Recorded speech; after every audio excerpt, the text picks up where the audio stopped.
Hello, darling. Welcome to the show. Hi, Barbara. Thanks for having me.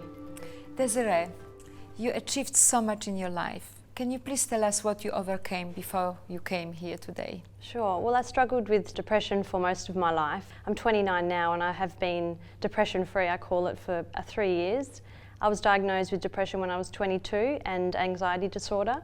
And I started struggling with depression from when I was around 12 years old, but I went for those 10 years alone and never told anyone or spoke up about it. When did you first time decide to speak about it or seek help? When I was 22, it was about 3 years after my parents split up, I decided it was enough. I needed to, as I call it, give in instead of giving up.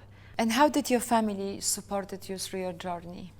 My parents are very supportive now. Mum's been my rock through most of my journey, and she's learnt to understand depression and know what it's all about now, and she's very supportive, along with my sister and her partner as well. They're a great support. I know there is a stigma attached to depression, so I used to hide it from people. I never would sort of say, hey, I've got depression, because I know it's a mental health illness, and people do judge, and because they don't understand, they don't have the knowledge. So it just comes down to education and knowledge about the illness.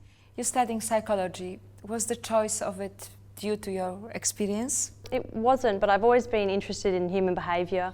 From about 18, I wanted to go to uni, and Dad said, you can't go and fix other people, you need to fix yourself first. And so I went and studied something else, but I've always wanted to do psychology, and now that I'm studying it, I've got a lot more of an understanding about depression and mental health issues. And also your experience might, of course, help you to understand the psychology. Absolutely, the psychological processes behind depression, I understand how it perpetuates, how it starts, how it manifests, and how someone can maintain having depression. And having that knowledge has been the cornerstone also to my recovery and understanding the basics of depression.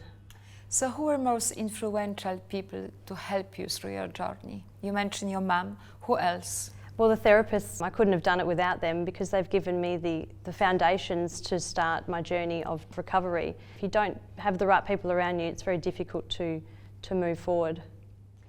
Desiree, what do you do in your every life journey to pick yourself up, to keep positive momentum going?